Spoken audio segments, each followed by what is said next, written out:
over the next 2 years may adjust a little bit, and I think that this program allows for that level of adjustment. Great, it seems very flexible. Yeah. Right. Is there a request amount below which you don't think you give serious consideration to? You know, the construction project actually has a minimum of $250,000. Then the other one, you know, I think we've never given out a $5,000. I mean, I think there is none, but I think if you have a $5,000 project that's going to be like really regionally, economically development impactful, then let's see more of that. Sounds like a good deal, like a coupon or something. When they're talking about infrastructure or transportation or other things that impact our environment, we've got the issue of climate change. And obviously that's very clear in terms of transportation and the advantages that can bring, not just to making economics more, increasing the economic viability of the area, but also of preserving the environment, which has an impact on not just our quality of life, but people wanting to come to the state and all those other things as well. And I would think in terms of infrastructure, if you're looking at green construction and, you know, whether water resources or whatever, is there anything in the criteria that looks beyond just that economic piece, but how the very hot button issue of climate change fits into this whole thing? There's a strong criteria about That's a resources priority too. and renewable and it doesn't mention climate change exactly, but it mentions all those that, I mean, that you are out not negatively impacting the environment and actually positively impacting.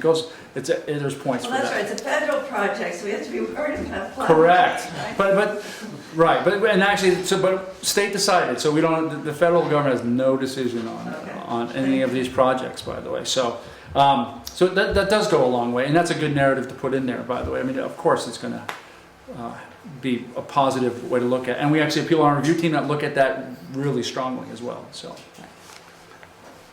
Just a quick question, which I think I know the answer to, but I just as soon ask it. You've not mentioned housing in any way. Does this include or exclude workforce housing? It really does not include housing because there's so much funding out there for housing.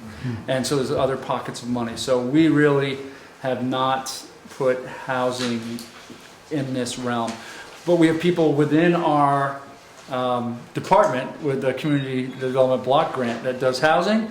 And if there's an aspect to a project that will enhance that project separately, we'll look at that if that makes sense at all. We don't want to go build wastewater to a housing project when they can actually go, but if there's going to be wastewater that's going to help a village and it happens to affect them, that's something we'll look at. So, but it's more about how doesn't just help one housing project or a private developer as well and stuff. I hope that answered your question. Okay. So the 60 projects that you had last year, how many got funded? 12. And what happens if you're not funded? Can you go in You can down the road the next year? Are these annual intakes? Yeah, I mean, quite a few. I mean, I think I spend a lot of my time still talking to folks that they're very upset that they weren't chosen this year. So, but you know, so we're trying to help people with their narrative. Why, by the way, you didn't tie this to this function, or you know what, you're just not. It's so competitive that you have a great project. But by the way, this project here had a larger impact, and we have to go with that. So. I don't know if I'm answering your question, but I mean, it's so competitive that we're really hoping that, you know, that your project, you have to ask yourself, is this going to be impactful? How do I score? And I look at this criteria. So instead of wasting my time on this. I guess part of it is, you know, maybe you didn't present the best case, maybe some new facts that come to light. Sure. So the second year, are there projects that have been funded if they weren't, let's say, the first year they applied? Yes, that has happened, and I think they've gone back and actually drawn a better picture to how that impacts. And I think a lot of people don't realize that they're not looking at it through the right lens. So they're looking at it. Example, an art foundation in part of the state.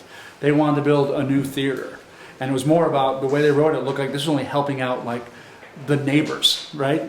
And then come to find out that these folks actually they were doing outdoor recreation, they were holding large bike events, and they were bringing money in and tourism. So they drew the wrong picture the first year, and hopefully now they're going to make a better narrative and realize they do bring in, and they're not only helping the community, they're bringing in dollars into that community as well. So and then also, I mean, that's the point of not a good narrative. Sounded good to them. And it is an annual intake, is that correct? So far, it's been annual. But you said that the grants go for 2 years? Is that So the project, they give you 2 years to complete the project I see. of what you've stated. So Okay. in that project, so to finish that scope of work. You mentioned 12 projects awarded last year. Against the metric of amount of employment created, can you add any color about what kind of employment impact the winning range was? So of the 12 projects typically created X number of employees. Yeah. And then, it's on average, we're going to report to someone. A few years ago, we Project Run Amok Maple. Anyone heard of this up in northern Vermont? I mean, so a few years ago, Oprah Winfrey said, "I like Run Amok Maple." Boom. Run Amok went nuts. And so they built, we basically, the grant was to actually a facility and to help a town and actually bring them into a village. So the village got wastewater and sewer for the whole town, but it helped Run Amok. Basically, they didn't have to, it was their money, but now they could actually tap into a public. Is that a pun? But basically, there was 100 employees. So now we got one project, 100 employees. Boom. I mean, that's how much they were big. So we had other projects that, 3 employees, but a big economic impact. But overall, we're looking at, some of these projects have a long time employment. Kingdom Trails up in northern Vermont, have you heard of the bike trails? I mean, so, by the way, they're not creating jobs there, but by then we're bringing more bikers in. They're creating jobs throughout the hotels, the inns. So, I mean, and they showed it. And they went to their RDC, the Regional Development Corporation, or the Regional Planning Commission, got that data for economics, put it into the thing, and it's there. They have that at your regional commissions. So the reason I'm asking this is really to ask it in a way of, is there a threshold beneath which, if you're not creating more than X number of jobs, you're not going to be competitive? No, I don't think that there's a threshold that you should be targeting. And with the definition changes and the changes in the rates, we don't really have a comparable year to say, this would be the cap, because it's a whole new game this round. So I wouldn't. Job creation's a bonus, but not a requirement. Right. I think it's economic impact or future economic impact, right? I mean, if you're going to be a convener, and for Vermont Council on Rural Development, we gave them money to continue more town meetings, because we know, guess what, they're not creating jobs themselves, but what they're doing is getting communities together and coming up with plans that will, and we've seen it. So we're trying to help out these conveners as well. So Just a couple of programs. I was just wondering, just my own curiosity, how did you manage to get every county in the state of Vermont, but it doesn't look like any other states have all their counties?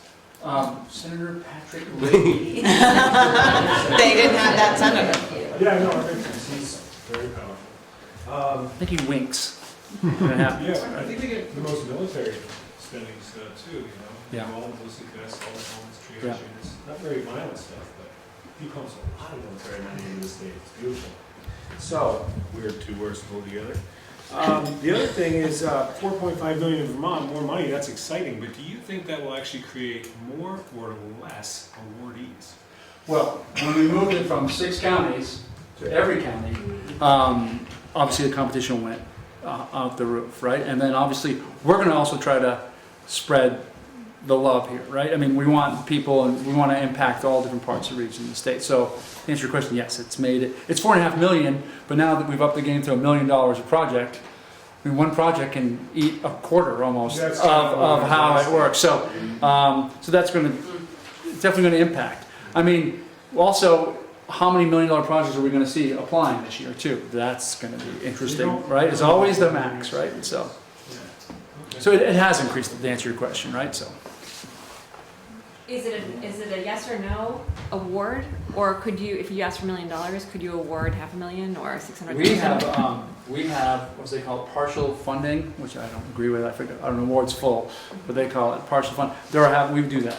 So the big thing, it just has to change the scope of work and what they're promising. So it's being realistic as possible with what you want to obtain. But right, how many $1 million projects are we going to be handing out this year? I know from my end, I don't think we'd want to get 4.5 or $4 million projects, and I think we want to have a greater impact Right. on the state. So we're different than Maine. In terms of the match, cash, Right, and that's a big deal. And- Your match has to be Right. there, right?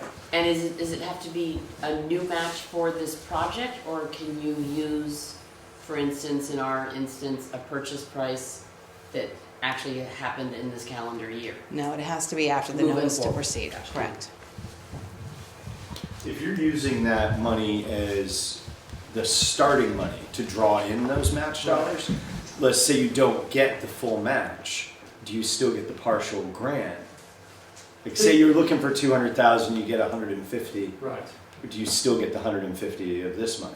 You still do, right. And then, I mean, like I said, if you're going to talk to the USDA or the large grantors, they're going to know that you have an application in to NBRC, and they're going to say, hey, if you get this, or even a loan from VITA or wherever you're going to work out, they know that you have you're being competitive here. So, I mean, I don't know if that answers your question there too. Okay. It's a pain. You have to change your whole scope of work is what has to happen. That's probably the biggest pain when we do the partial funding. But So VITA counts, so state money counts as well as federal money sure. as a match. Yeah. Okay. Yeah. I have one more question, and I promise I won't ask. No, keep going. That's what we're here for. No maximum. And I'm new, so this may not be an appropriate question that our regional planning commission in Brattleboro or the BDCC may be working on this, and I don't know that yet. With the VY, or the Vermont Yankee, gone, and a look to reuse that property in some sort of an economic development manner at some point in time. Where feasibility studies are not generally something that's looked favorably upon on this. That's such a massive piece of work to do. Is that something that this would look at as a stepwise progression into reutilizing that property? I mean, that might be a study that people would highly consider, realizing that it would be a potential economic development. I'm thinking RT might have a, Well, Tom, it's just so far away. I mean, they're working on the decommissioning now, but It's probably 6 or 7 years or 8 years down the road. right. But anyone who, if you're looking to do a large economic development project and reuse, that's gonna take 5 to 7 years to Right. get yeah, I think Scoped out I think the planning CDBG of the planning grant would probably be a That's more these other appropriate. sources of funds too. that could be, Yeah. that's why I said I may be Right. talking out of my Yeah. And I think that's a good point. I mean, actually, us looking at your letter of notification, I mean, we've had people that wanted to basically had a building and they needed a ramp for handicap ramp. This is not, so we're going to point them to the right other grants that are probably more feasible than applying for a whole Northern Border Regional Commission. Which is one of the reasons we use our community development partners to help Right. us in evaluating these. Like, what are other resources that could benefit this project? Thank you. Yeah. I have a question. So if there's a project, it's like a $3.5 million construction project, it's actually going to start this spring, but there still is some gap. Right. Is that, I mean, I heard that you said that the match has to be after the award, After the notice to proceed. after the. You're going to want to take a portion of that and actually go, Carve that. what can we hold off from in August Right, to there, and what can we put into that grant? And then that's the way. that's the way to Has to do be it. done. That's the way to do it. And you will know by end of Right. July. So the senators will call up and tell you that you won the money. We'll call up and say you didn't get the money, because that's how it goes, right? That's fun, the fun. You get the, Yeah. So our sewer project is large, and then the state, the A&R has a whisper program. yeah.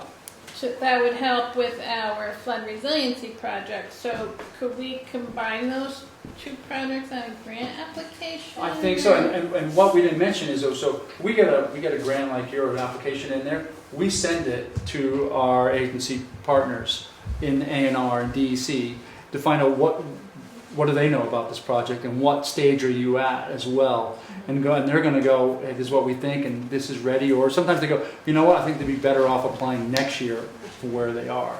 But they'd also make a recommendation, you know what, I don't think this part of the project's ready. So we're using their expertise because we don't know these kind of things, but they will let us know. So if you've already done a lot of your homework along the way, they'll know exactly whether or not there is a check mark for competitive. And we can let you know early too, from our letters of notification, whether or not, instead of, again, not wasting your time on a full application, so. I want to follow up with a question about housing. You said not housing, but is infrastructure that might allow workforce housing possible? You know, a town that has way more jobs than employees coming every day from New York to work there. If it allows those employees to relocate to what town is this? Manchester, designated downtown village center, the whole thing. Just conducted a study, huge need. Every business in town would sign something saying it. The crisis in the workforce is they can't afford to live there in the area. And so there's a push for housing, but in order to do that, the only locations available would require infrastructure to get there. Well, that's economic development. Totally, but it's not new jobs. It's trying to maintain the jobs that are there. Right, but you're talking about infrastructure like utilities or roads or wastewater, Yes, sewer, water. exactly. I mean, that's totally applicable. Okay, so Putting the buildings up, there's just other money sources, so that's right. No, I'm not talking about that. Just the infrastructure that might support that. Sure, because within that, you're also going to be a store could be in there. I mean, there's folks along the way. I mean, There's a lot of people. You only can develop these days with that kind of. Right? Okay. And you want those letters of support from those employers and saying, you know, 85% of my workforce are non-Vermont residents. That's pretty It's also, I mean, powerful. it saves the resource as well, right? I mean, that's a big one that you brought up earlier. And also upgrading. People think it doesn't have to be new. If you're in a municipality, and obviously we were mentioning earlier, like every municipality, here we are, towns down right by the river, right? So very difficult to work with. But if we have to upgrade a system, I think that's highly looked upon as well. I mean, that's more beneficial as well. So it's not just retention. new, it's fixing wastewater. So I think you said you were looking to spread things around over the state. Right. How does that play out? If all the best projects came from one region, would that ever happen? Or? Well, the thing is, up north, they think that's sort of, you know. I mean, I hate to say it. I mean, you'd have to be a really, really great project in Montpelier, right? To actually, for us to consider it. It's just tough, right? We don't want to go, yeah, Montpelier gets all the, but it really is, we're looking at, Spreading the love. It's spreading the love. I mean, we're going to look at, a lot of these projects are impactful, so it's then coming down, and we're not really picking it by geography. We want to just make sure that at least things are happening around the state as well. So I don't know if that, but we're going to look for, in the south, what are the most impactful ones, I guess, is how we look at it. So, Bennington and Wyndham County. But it's still fair. What's that? Bennington and Wyndham County never existed before. Correct. In this competition. Last year, it was the first year. Yeah. So that's an advantage. I don't think we had a Bennington County application last year. Well, I mean, over all this time and all these awards, not many. We're in metropolitan. You also had one that was easier. So not too much from down south, so maybe that's an advantage, but not really. You guys are doing this case by case, and you're doing a great job, clearly. Maine is like, well, let's not deal people. Wastewater. Well, because it's an important economic development, right? So that's how they look at it. Just it also avoids all the humidity. Correct. Right. Way less no calls, you're thinking? Yeah. So it's just the whole thing. Right. Fine. But that's Vermont. Right. We gotta find diversity somewhere. Like I said, the Board Regional Commission, they like Maine, right? Yeah. And then they see, last year we had 90 letters of notification, right? You want to do what? You guys are a great job. So there you go. Can I just Yeah. say, I just want to reinforce something Jennifer said and something you said about submitting to the SEDS projects, because it's like the one way we can understand where there are similarities between projects. So if you have any questions about that, contact me. Jennifer Gabriel is our AmeriCorps service member. So we'd be happy to point in the direction of that SEDS project submission. And that's a great point. I mean, there's so many resources out there, and I think you folks are the crowd, you know that. I mean, it's, if you're looking to apply, I mean, you can get help from the Small Business Development Center, you can get help from your Regional Development Corporation, your Regional Planning Commission, from the SBA, I mean, calling us. You can get help, I mean, running your project by them. I mean, there's so many resources here in our state to help folks. And we will send these projects out. Once we get letter notification, we will notify the RDCs and the RPCs of what's happening, who's applying in the area. So I think we'll get feedback from them as well. So, I mean, And that's... I would say you wouldn't want to surprise the RDC or Yes. the RPC and advance a project ask that they weren't aware of. I think that that would be a misstep, not including them in that conversation and allowing them to do their support of bringing the regional resources to that conversation and that project. Yeah. But anything more on that, I'm talking to bring up the application of the NDRC site. But, Yeah, we had some technical glitches down here today, but Yep. still a wonderful day to be out and about with all of you. So. Any more questions? Yes. I didn't mention it before, but Whitingham voted yesterday to join a CUD for broadband. Mm. If there's multiple towns joining a CUD, and then it's going to be very expensive, is that a good project for your? So that is a good project, and have you looked into what the state has for some of that? I haven't looked Okay, at but broadband. so that's one thing we would go for if they looked at other pools of money, but also we'll go refer to them. But that is exactly an example of having a cooperative, multi-town, regional broadband that is ready to move forward in some fashion. I think is that's highly sought after. I think that I would say where we can take it, or what's the realistic funds are being put in there, because I think that's what people realize, that you're not going to put in broadband in that many towns in 2 years. So what is your plan? What can you accomplish in 2 years, or is it best to like wait down the road to do implementation? Right, that's my only thought on that too, is that we're in the process of our broadband innovation grant, Right. study, a feasibility study, business plan, and so, you Yeah, know, fair maybe enough. after that. Yeah, yeah. Right. I mean, And that kind of study could really support an application of this. Correct. Exactly. But not unless it's done. Right. Perfect. Well, thanks. So for on the very last page Yes. of one of the slides I could not bring up is my contact information, and as well as the contact information for NBRC Rich Grogan, who is our partner at the central office there. So feel free to reach in with specific questions that might come to mind after you leave this forum today. I did take the opportunity. We're available by phone and by email, and be happy to answer additional questions after today. So that's on the end page, right? Or Yep. your cards are there? Yeah, my cards are here as well. Tim will stop answering questions eventually, so. Thank you for calling me back, and as soon as I figure out how you access my voicemail, I'll For sure. back to you. For sure. And by the way, feel free to call Christy anytime.